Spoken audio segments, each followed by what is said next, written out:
Hey guys, what's up? Welcome to the channel. My name is Tony. This is a 15-minute gamer, and today we're going back to the year 2001 for some more FPS Roulette. And, well, why is it called roulette? Well, at the end of each video, I'll be letting the roulette wheel pick the year and the game I will be playing next. I will have no idea what I'll be playing on the next video. I have a list of over 600 games from the last 26 years. Once a year is picked, it drops off the wheel and we move on to the next year. But before all that, don't forget to hit that subscribe button for more videos, tap that notification bell, smash that like button, and comment below to let me know what you think. This week, we are covering Tom Clancy's Ghost Recon from back in 2001. Tom Clancy's Ghost Recon is a tactical shooter video game developed by Red Storm Entertainment and published by Ubisoft in 2001 for Microsoft Windows. It was also ported to Mac, PlayStation 2 and Xbox in 2002 and to the GameCube in 2003. There was also ports for the N-Gage and weirdly Game Boy Advanced. I would have loved to have seen that were planned but later cancelled. Unlike Clancy's other tactical shooter series, Rainbow Six, Ghost Recon is not based on any of his books. Ghost Recon has both single player and multiplayer modes of play. Up to 36 players were supported in the PC with an internet TCP/IP, the good old days connection, or a LAN. How much does it cost and where can you get it from? Most places will give you a key for Ubisoft Connect unless you get it on Steam.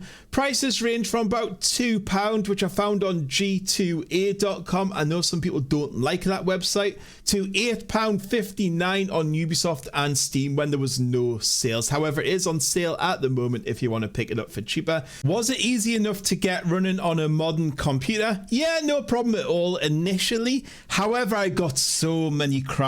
Like, in fact, mission 4 was ridiculous. I had to find a cheat code in the end to skip the level. I just couldn't finish it. It was crashing all the time. Also, if I alt-tabbed out the game to say set my recording software up or have a look at something else, it would just close down. No error. It would just go. However, it does run at 1080p resolution at least, so that was one good thing. So I'd say mixed there. I mean, I don't know if everyone has that problem with the crashing, but it was getting really frustrating for me. So when this came up on the wheel, I was like, yeah, I've played this game before. But you know what? Upon playing it, I can't remember a thing about it. I just don't think I ever played it. Yes, it was 21 years ago. It was 2001. I was in college then. I was mainly into football and championship manager at the time. So as far as I can remember, I don't think I played this game back in the day. So what's this game like to play in the year 2022? And let's do a bit of a review.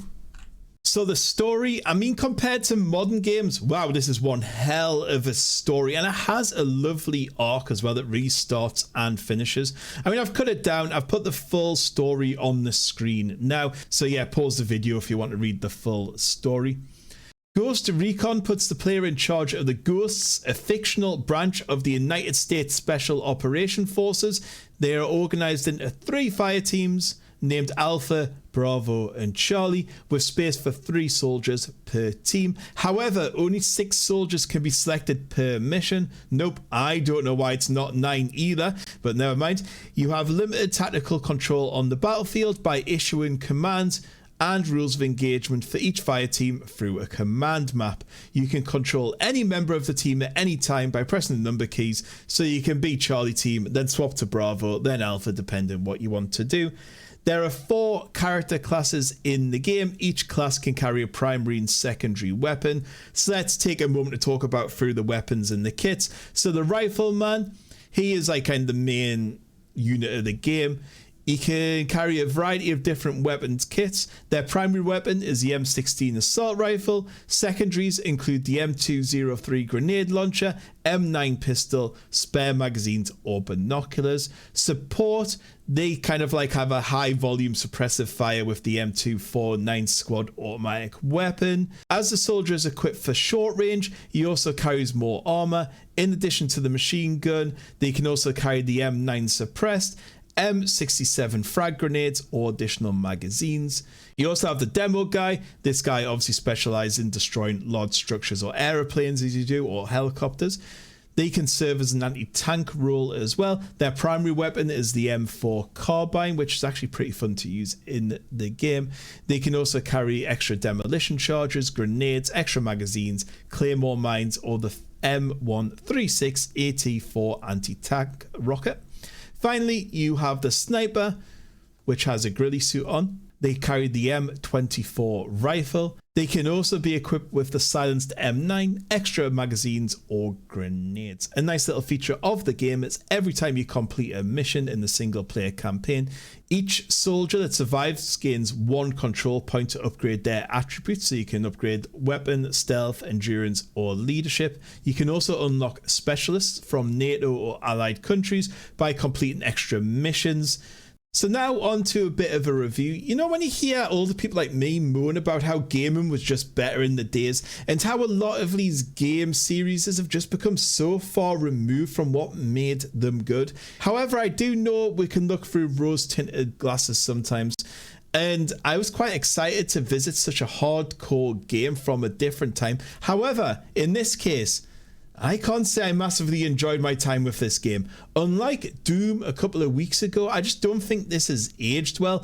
AI, UI, quality of life has moved on a long way in 21 years, and this game just frustrated me in all these areas. In fact, 4 missions in with all the crashing and all the issues, I was just very close to just giving up and just writing this video off. I was having zero fun. Now let's talk about the command map and control, which is one of the big features and the way you really interact with this game. So from this panel, you assign movement waypoints and fire arcs for each fire team and issue their rules of engagement. You can tell your troops to hold position, advance, hold until fired upon, or advance at all costs. However, I think it would be nice to have a few more commands here. They were a bit limited. Like, there's no commands to withdraw, retreat, take up cover, or formations. Also, you can't instruct them to cover a certain building or area, so it would be nice if maybe you could just right click on here and go cover here, or cover the doorway, or cover the sides. It would have been a lot easier.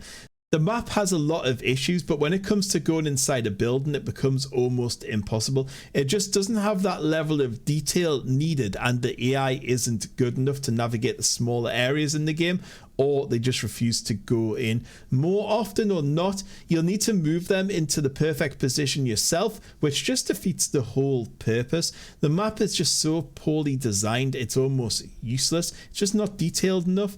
A good full-size topographical map would have been more suited to this sort of finely detailed movements that's necessary to keep your men alive. You really need elevation markings, better quality POIs, maybe even layers, or just a better zoom in when you're in and around buildings. The command interface also has other problems. With the game set to high resolutions, everything on the panel appears rather small. It can also be unresponsive at times, so say you're trying to put an arc down and it just won't bother, or you'll click to give a team certain commands and then you'll select them, then go to the map and it just won't have selected them, and you'll mess up what you were trying to do with one of the other teams. What's the combat like in the game? I found myself using the sniper class almost constantly, as I just found it easier to use and dealing with the crappy AI. You could zoom in and actually use the gun. I only used the M16 when I was like clearing houses or smaller spaces. On the open battlefield, I just found anything but the sniper rifle really pointless. Every gun just sprays bullets, because the game has a mechanic where when you stop running or you move your aim, it takes a little bit of time for like the aim to steady and the crosshairs to kind of go into the middle. So by the time you put your enemy in the crosshairs, because of the aim bot and awful AI, you'll be dead, and it just became frustrating. Whereas at least a sniper rifle, I could zoom in and kind of aim a little bit better and kind of move around using the terrain to my advantage to do that. The actual combat in Ghost Recon feels pretty uninvolved and frustrating.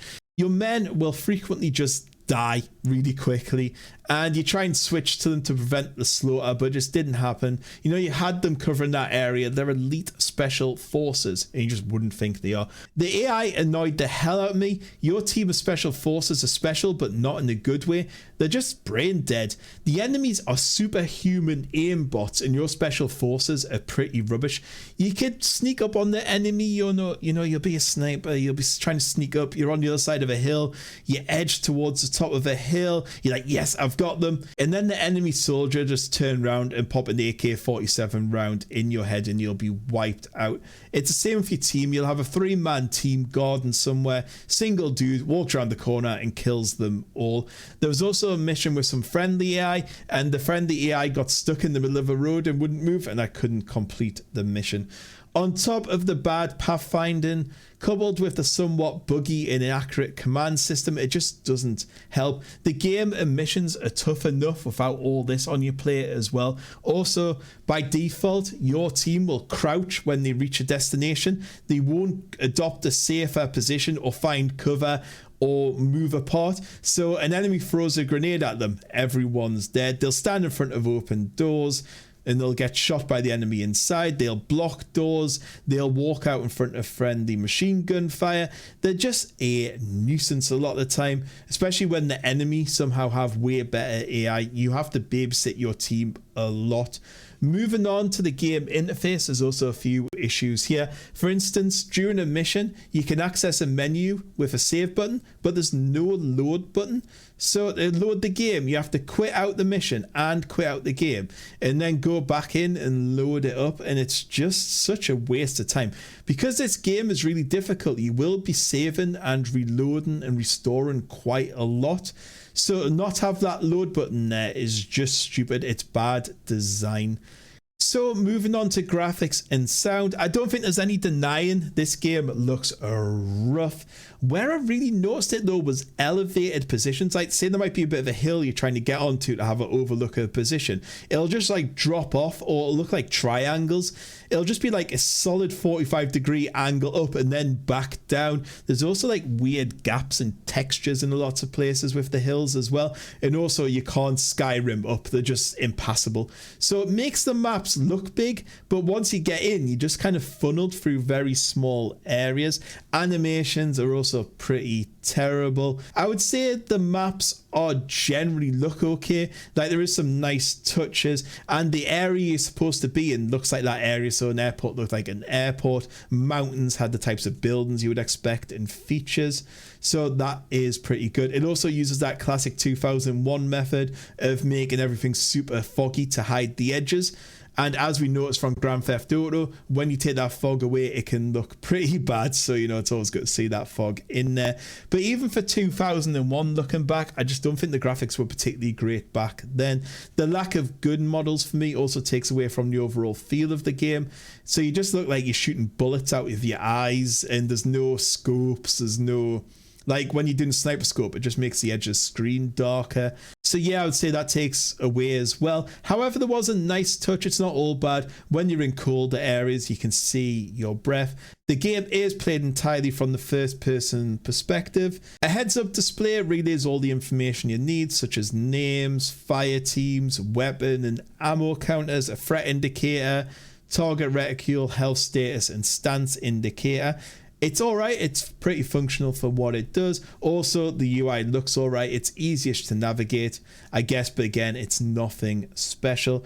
Ghost Recon's audio is solid, but I wouldn't say amazing. It's generally just on the okay side. Most of the weapons sound kind of like you would expect, maybe just a little bit tinny and just not very good up to today's standards. They do lack that extra punch. Sometimes weapon sounds might suddenly fade out. Enemy weapons sometimes don't even make a sound. There is music, but I don't think the soundtrack's used in the right places. I don't think it establishes the mood very well during the missions. I think there could have been a lot more there. There's also not much ambient noise either. I think that could have been massively improved. Level design. The actual level design is fairly decent, with distinct areas like cities, mountains, airfields, snowy areas and farms, but you can tell each one is mainly being crafted pretty well, and they've really tried to design them levels to get you through the points, give you different ways to attack a target, etc. So I don't have many complaints about the actual design. So now that you know everything, is the game worthwhile playing in 2022? I'm going to say, and you can probably guess this, not really. Ghost Recon has some real strengths. I guess if you're looking for a hardcore tactical game, maybe, but there's a bit too much hand-holding, micromanagement, and really awkward interface at times. bugs and other problems, and the weaknesses just sap the fun out of the game. Like, you just start to have some fun and then something stupid will happen, or you get killed from a stupid AI that shouldn't have been able to kill you, and it just takes you back out of it. And Ghost Recon's missions can go from exciting to frustrating in that very short period of time. However, I will say the missions and the mission design isn't too bad at all, and I think the sort of tactical gameplay it was looking for would be way better suited to small scale environments. I just don't think it worked on an open battlefield. Good idea, executed badly. Right guys, now that you've heard all that, I think it's time to find out what I'll be playing next time. Let's bring out the wheels. Right, and here's the wheel. 2001 and 1993 are gone. I've also shuffled the results around so it's not so obvious. So let's go and see what year we're going to play this time.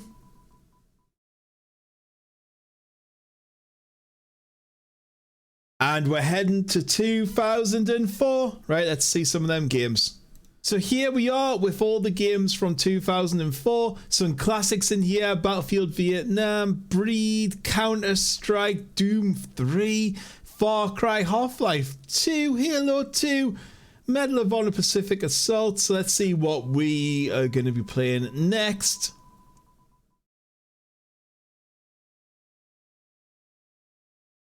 We're going back to Vietnam, boys. Battlefield Vietnam. Right, I'll be back in a couple of weeks' time with another wheel spin. Catch us all later. Goodbye.